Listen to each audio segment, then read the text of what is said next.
Das Via Egnatia Projekt, die Schätze von Paulus heben auf seinen Spuren in Albanien. Das ist eine Aufzeichnung eines Beitrags von Markakis vor einer Gruppe geistlicher Leiter in Durrës in Albanien. First of all, I want to thank the Lord for our time together. Zuallererst möchte ich dem Herrn für unsere gemeinsame Zeit danken. And then thank the whole team that is with them for organizing these things. Und für das ganze Team, das hier die Dinge organisiert hat. And from the beginning, God has been in it. And I feel privileged and honored that Peter invites me to be a part of it. Von Anfang an war Gott mit dabei und ich empfinde es als Privileg, dass Peter mich eingeladen hat, daran teilzunehmen. And so he asked me when I was still in Athens to look at the character of Apostel Paul and consider what can we learn from his character. So bat er mich, als ich noch in Athen war, den Charakter des Paulus näher anzusehen, um herauszufinden, was wir von ihm lernen können. And you know, there are always two sides to the same coin. There is unfortunately the negative side to all of us. Und wie immer gibt es zwei Seiten einer Medaille.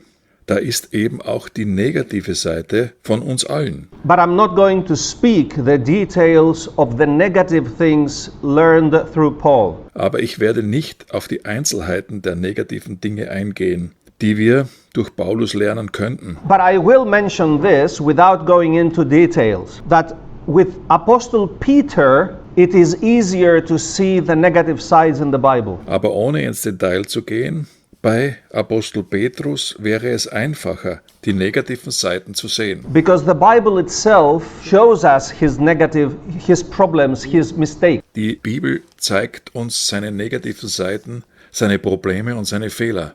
Again, not everybody can see all of the mistakes of Peter, but that's okay. However, the mistakes of Paul are not understood by everyone. Nicht jeder kann alle Fehler von Petrus klar sehen, okay.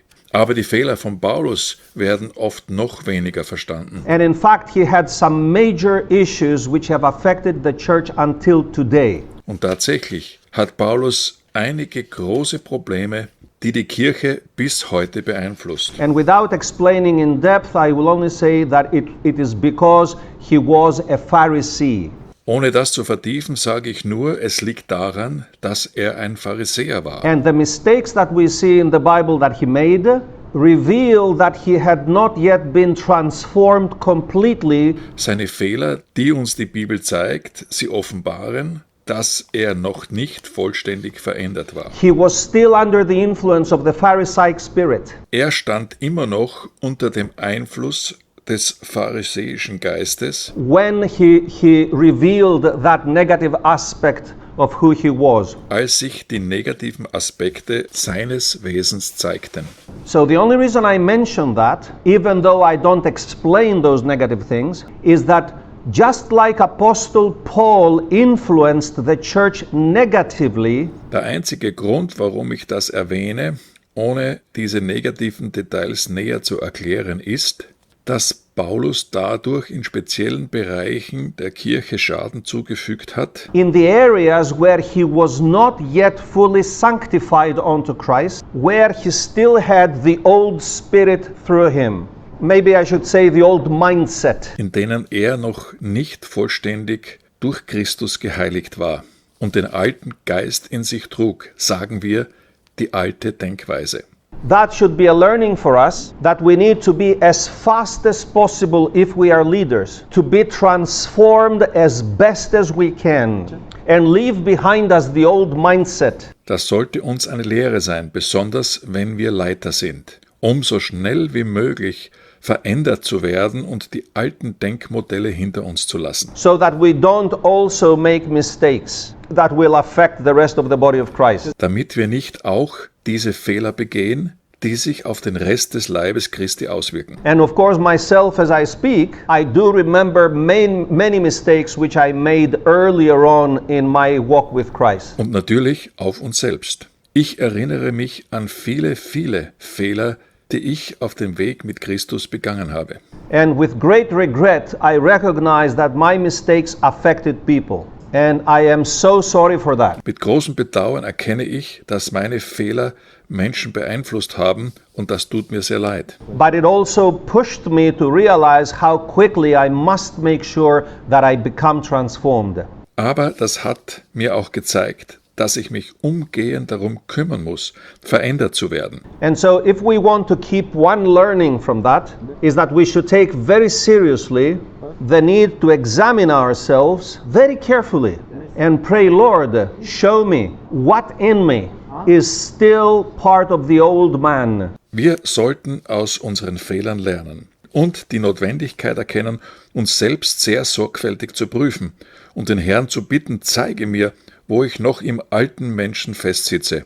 What in me is still part of the untransformed sinful nature. Was in mir ist immer noch unveränderte sündige Natur. Can I give you one of many examples? I have been very ambitious. Hier eines von vielen persönlichen Beispielen. Ich bin sehr ehrgeizig gewesen. Because I come from the business world where ambition is rewarded with more money. Ich komme aus der Geschäftswelt. Dort wird Ehrgeiz mit Geld belohnt. Ambition is rewarded with promotion. Ehrgeiz führt zu Beförderungen. And it can be covered very well in Christian life. Das lässt sich sehr gut auf das christliche Business übertragen. Grow the church. Expand the kingdom. Die Kirche wachsen lassen, das Reich Gottes vergrößern. But actually it's ambition driving, not the instruction of the Spirit. Aber in Wirklichkeit ist es der Ehrgeiz, der die Menschen antreibt und nicht aus der Unterweisung durch den Geist kommt. But ambition is a work of the flesh. It's not sinful, but it can be destructive. Ehrgeiz ist ein Werk des Fleisches. Das ist zwar nicht vordergründig sündig, es kann sehr zerstörerisch sein. It's part of the old man. So that's the learning even from the negative aspect of Paul's character. Es ist Teil des alten Menschen. Das ist also die Lehre, die man selbst aus dem negativen Aspekt von Paulus, die man von Paulus Charakter ziehen kann. But as I said, I chose not to explain in detail. Now, from the positive side, we have so many good things. And so it was difficult for me to choose what to say out of the many, many good things. Aber wie gesagt, wir gehen hier nicht ins Detail. Auf der positiven Seite haben wir so viele gute Dinge. Es war schwierig für mich zu entscheiden, welche von den vielen Dingen ich wählen sollte. I will explain three very powerful good traits of the character of Apostle Paul. So the first one is his humility to remain in fellowship and submission to the body of Christ. Ich werde 3 sehr starke, gute Charaktereigenschaften des Apostel Paulus erläutern. Die erste ist seine Demut. Er blieb in der Gemeinschaft und der Unterordnung zum Leib Christi. Let me explain. In the book of Galatians we read how he received in his spirit an instruction to go to the apostles in Jerusalem to present to them his gospel. Lass mich das erklären. Im Brief an die Galater lesen wir, wie er in seinem Geist die Anweisung erhielt, zu den Aposteln nach Jerusalem zu gehen, um ihnen sein Evangelium vorzulegen. He actually wanted to know if he was preaching the right gospel or if he was running in vain, as he said.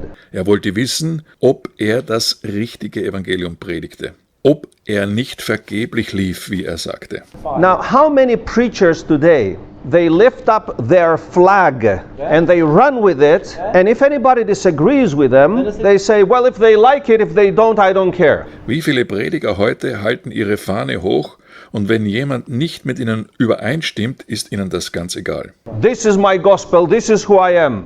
And so many preachers today do not care to be in fellowship with the body of Christ. Das ist mein Evangelium, so bin ich eben. Zu viele Prediger heute sind nicht daran interessiert, mit dem Leib Christi, Gemeinschaft zu haben. because they are more interested in defending what they represent.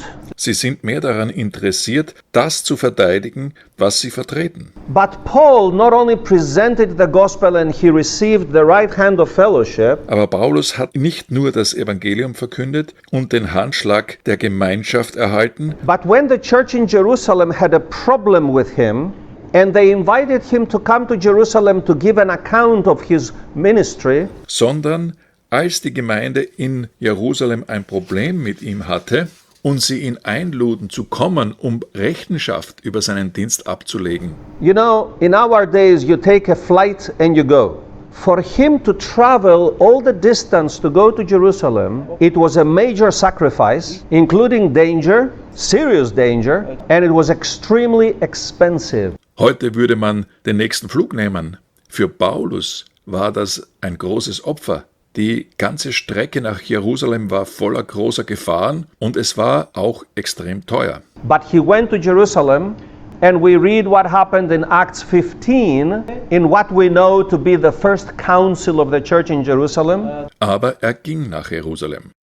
Und wir lesen in Apostelgeschichte 15, was dort geschah. Es ist das, was wir als das erste Konzil der Kirche in Jerusalem kennen, Where he gave an account of what the Lord was doing among the nations. That is humility. That is submission to the authority of the body of Christ. Paulus berichtete, was der Herr unter den heidnischen Völkern tat. Das ist Demut. Das ist die Unterordnung unter die Autorität des Leibes Christi. He didn't say, I don't care what they say. I've got my ministry. Er hat nicht gesagt, es ist mir egal, was ihr sagt. Ich habe mein Amt. Jesus invited me. I don't need them. Jesus hat mich berufen. Ich brauche euch nicht. Anyway, my gospel is different than their gospel. Wie auch immer, mein Evangelium ist anders als euer Evangelium. Why am I saying this? Because in Galatians he says how God had given him the gospel to the uncircumcision, whereas to Peter God gave the gospel to the circumcision. Warum sage ich das? Weil er im Galaterbrief sagt, dass Gott ihm das Evangelium für die Unbeschnittenen gegeben hat. Petrus hingegen gab Gott das Evangelium für die in der Beschneidung. So he could say, we've got a different gospel. I don't care about Jerusalem. Er hätte also sagen können, wir haben eben ein anderes Evangelium. Jerusalem ist mir egal. This is what many people do today. They don't care if the rest of the body of Christ are not in full alignment with what they preach. So würden viele Menschen heute reagieren. Sie kümmern sich nicht darum, ob der Rest des Leibes Christi mit ihnen übereinstimmt, in dem, was sie predigen. So what I learn from this, and I put it to practice myself, I am willing to stay in fellowship with the rest of the body of Christ. Was ich daraus gelernt habe und was ich selbst praktiziere, ist, bereit zu sein, mit dem Rest des Leibes Christi in Gemeinschaft zu bleiben. And if somebody has a problem with what I preach, I am willing to explain why I preach it. Und wenn jemand ein Problem mit dem hat, was ich predige, bin ich bereit zu erklären, warum ich es predige. We may not agree on everything, but at least I can explain why I believe what I believe. Es ist normal, dass wir nicht in allem übereinstimmen. Aber jedenfalls kann ich erklären, warum ich glaube, was ich glaube. And if people I respect tell me that they think this is wrong, I am not going to say I don't care. Und wenn Leute, die ich respektiere, mir sagen, dass sie etwas für falsch halten, werde ich nicht sagen, dass es mich nicht interessiert. I am going to say, okay, I will stop saying it, I will stop teaching it, and I will pray until I have a clear understanding from the Lord about this matter. Ich werde sagen, okay, ich werde aufhören, es zu lehren und ich werde beten, bis ich ein klares Verständnis vom Herrn über diese Angelegenheit bekomme. So this is the first teaching, the first learning for me from the character and life of Apostle Paul. Das ist die erste Lehre für mich aus dem Charakter und dem Leben des Apostel Paulus. And that's why I choose and I make an effort to remain in fellowship with other leaders in the body of Christ. Deshalb bin ich entschieden und bemühe mich, in Gemeinschaft mit anderen Leitern im Leib Christi zu bleiben. And in Athens, I am in fellowship with other leaders. In Athen bin ich in Gemeinschaft mit anderen Leitern. And I submit to the fellowship for anything in ministry because I want to have the right hand of fellowship of the body of Christ. Und ich füge mich der Gemeinschaft in allem, was mit meinem Dienst zu tun hat, weil ich den Handschlag der Gemeinschaft des Leibes Christi haben möchte. The second big teaching for me through Paul is not good for ministry. It has a cost. Die zweite große Lehre für mich durch Paulus ist nicht gut für den Dienst. Es geht darum, dass alles einen Preis hat. Es kostet etwas. Remember when Paul rebuked Peter publicly in the book of Galatians? You know, that's not good for ministry. But you see, he had such a boldness. Erinnert ihr euch, als Paulus Petrus im Galaterbrief öffentlich zurechtwies? So etwas fühlt sich nie gut an für einen Dienst. Aber beachten wir, er hatte eine solche Kühnheit. And he had such a zeal for the truth of God. He was willing to stand up for truth, no matter what the cost for him personally. Er hatte einen solchen Eifer für die Wahrheit Gottes. Er war bereit, für diese Wahrheit einzutreten, koste es, was es wolle, auch für ihn persönlich. And he didn't only do it when he confronted Peter publicly, he actually did it in front of religious leaders and political leaders. Und das tat er nicht nur, als er Petrus öffentlich konfrontierte, er tat es auch vor den religiösen und politischen Führern. And remember when he rebuked the high priest, but he did not know he was the high priest. So he regretted, but actually he regretted only because he was the high priest. Und erinnert euch, wie er den hohen Priester zurechtwies, obwohl er nicht wusste, dass er der hohe Priester war. Eigentlich bereute er es nicht, weil er der Hohepriester war. Otherwise he was so bold to say, "The Lord strike you, you whitewashed tomb." Sondern er war so kühn zu sagen, der Herr weise dich zurecht, du gedüngtes Grab. He was very bold to stand up against any leader. Er war sehr mutig, sich gegen jeden der Großen zu stellen. And this boldness showed also when he was willing to go to Jerusalem, even though he knew that the Jews would arrest him. Diese Kühnheit zeigt sich auch, als er bereit war, nach Jerusalem zu gehen, obwohl er wusste, dass ihn die Juden verhaften würden. He was not afraid to stand with zeal and boldness. And I think that's something we must all learn from. Er hatte keine Angst, mit Eifer und Kühnheit aufzustehen, und ich bin überzeugt, genau das ist es, was wir alle von Paulus lernen können. Diese Botschaft wird in einer weiteren Einheit fortgesetzt.